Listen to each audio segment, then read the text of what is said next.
produk kebijakan Presiden SBY yang dulu ditentang oleh sebagian kalangan, justru sekarang ditiru dan terbukti menjadi penyangga utama daya beli masyarakat. Kedua, alasan dan waktu untuk menaikkan harga BBM juga harus tepat. Jika harga minyak mentah dunia turun, maka turunkan kembali harga BBM kita. Saya ulangi, turunkan kembali harga BBM kita. Jangan sebaliknya. Jangan sebaliknya, ketika harga minyak dunia turun, kok malah harga BBM dinaikkan. Rasanya akan jauh lebih terhormat jika di antara sesama anak bangsa kita harus saling menghormati, saling menghargai, dan tidak saling memfitnah. Toh waktu SBY menjabat sebagai presiden, AHY pun tak lebih dari seorang anak presiden. Lalu apalagi yang harus diakui untuk keuntungan dia sendiri? Apakah dia ingin mengatakan bahwa dia mewarisi penggagas proyek-proyek infrastruktur, BLT dan BBM? Jika demikian, maka publik pun akan mengingatnya bahwa SBY adalah seorang presiden yang ingin lebih dikenal sebagai presiden pembuat album nyanyi terbanyak dan bapak mangkrak terpopuler dari kalangan pejabat publik di negeri ini. Lalu, anaknya AHY pun berbicara setinggi langit, seolah-olah paling suci. Padahal, rakyat Indonesia sudah tahu bahwa apa yang dia bicarakan itu karena rasa sakit hati, rasa kecewa, rasa stres, karena partai yang dipimpinnya sudah nyungsep.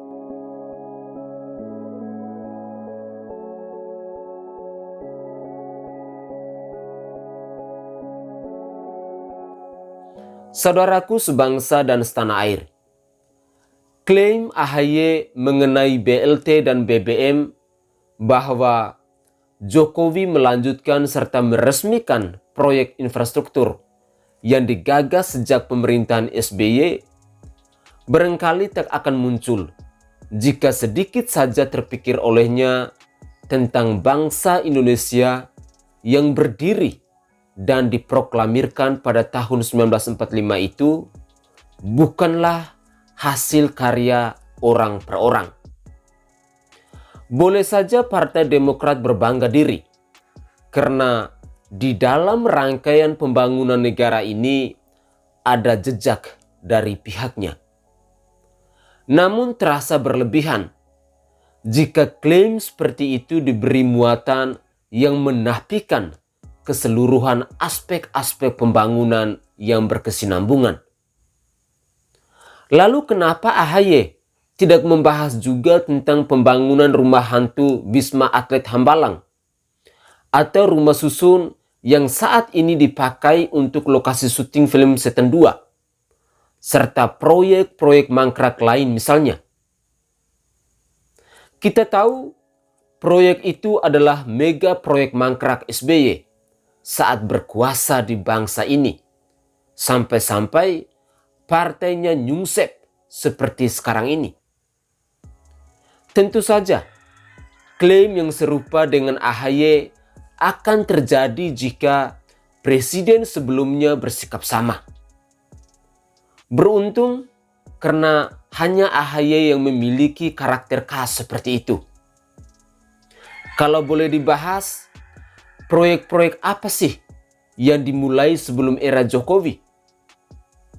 Ternyata tidak hanya andil SBY yang ada di proyek-proyek itu, melainkan terkait juga dengan era Orde Baru. Mungkin kita boleh meminjam kalimat bijak dari Presiden Soeharto untuk sang proklamator. Mikul duwur mendem jero, yakni menjunjung jasa-jasanya untuk dikenang serta memaafkan dan melupakan kekilafannya. Sikap elegan seperti itulah seharusnya yang dimunculkan oleh seorang berjiwa besar, bukan malah memfitnah, seolah-olah ayahnya SBY sudah sangat sempurna. Padahal partainya SBY ini sudah korupsi uang rakyat triliunan rupiah. Dan menurut saya ada nuansa ironi yang terselip dari klaim AHY ini. Meskipun idealnya kita abaikan saja segala kekurangan masa lalu itu, namun terpaksa hal itu dibuka ulang seiring keinginan kita meletakkan duduk perkaranya sebagaimana mestinya. Salah satu proyek yang digagas di masa SBY adalah proyek infrastruktur jalan tol Trans Sumatera. Menteri BUMN kala itu adalah Dahlan Iskan yang menginisiasi perencanaannya pada tahun 2012. Namun, proyek tol Trans Sumatera kurang diminati oleh investor karena potensi keuntungannya kecil dan lama. Kesimpulannya, di era sebelum Jokowi belum dilakukan pekerjaan fisik, maka wajar saja ketika diresmikan tahap pertama untuk ruas Bakauheni Terbanggi Besar pada 30 April 2015 lalu. Mari kita berandai-andai jika AHY muncul sebagai pemimpin bangsa ini. Kita yakin dia tak akan terkecuali dari menghadapi pilihan melanjutkan estafet kebijakan pemerintah sebelumnya.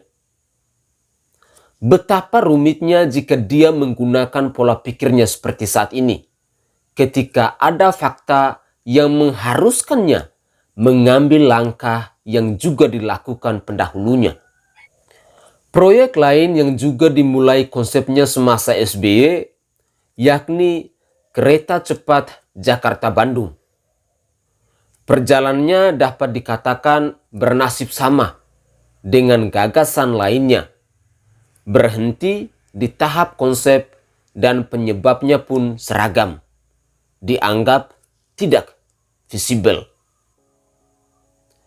Infrastruktur yang nasibnya paling beruntung di masa SBY adalah tol ruas Cikampek, Palimanan atau Cipali. Praktis, hanya proyek yang satu inilah yang tuntas semasa Presiden SBY dan diresmikan oleh Presiden Joko Widodo. Mungkin perjalanannya menjadi kompensasi dari tol Cipularang yang diresmikan SBY meskipun dikerjakan semasa presiden terdahulunya. Kalau AHY ingin mengklaim proyek infrastruktur semasa SBY ataupun BLT ataupun BBM naik, seharusnya dia juga tak melewatkan proyek-proyek mangkrak ketika itu yang jika dikalkulasi bisa bernilai jauh lebih tinggi. Apalagi kalau dihitung ongkos sosial politiknya. Untuk itulah, maka kita harus memberi masukan kepada AHY ini dan jajaran Partai Demokrat itu sendiri. Berpikirlah lebih dewasa sebelum orang lain menguliti celah-celah yang akan membuat citranya semakin rendah dan tak bermartabat.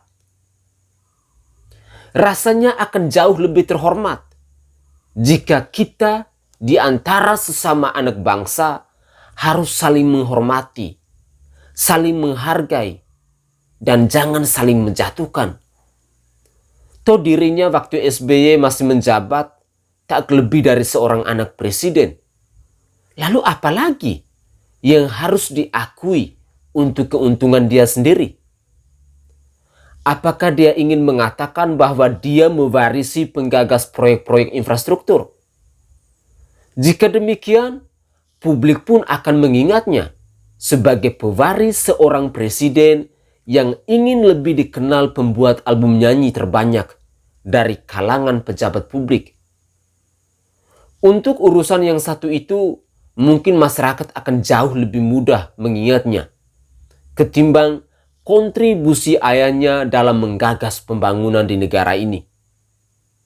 Apalagi kami yang di wilayah Indonesia Timur ini sama sekali tidak disentuh oleh SBY. Bagi mereka yang memiliki visi jauh ke depan, mungkin akan lebih elegan jika tidak terjebak dengan nostalgia masa lalu, melainkan berpikir untuk masa depan bangsa yang lebih baik. Generasi muda tentu tak melulu diharuskan mengingat masa lalu, karena merajut masa depan untuk mereka akan lebih jauh, lebih bermakna, termasuk menghadapi segala tantangan dan mempersiapkan diri mereka untuk mengisinya.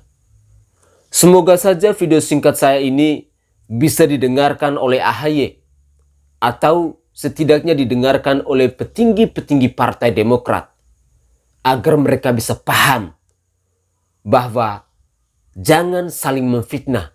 Mari kita saling menghormati, saling menghargai di antara sesama anak bangsa ini. Salam waras, salam NKRI, dan salam Nusantara untuk kita semua.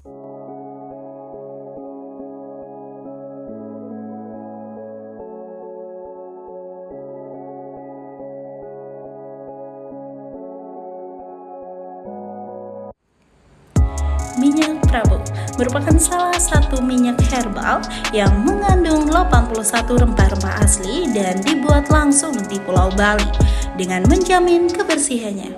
Minyak Prabu dapat membantu dalam menyembuhkan segala macam jenis penyakit kulit dan juga bisa membantu dalam meredakan sakit perut saat haid, pegal-pegal, dan masih banyak lagi.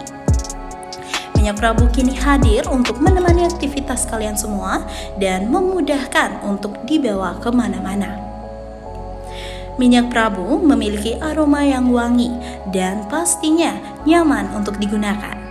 Buat apa ragu lagi, gunakan minyak Prabu, bukti menjadi saksi.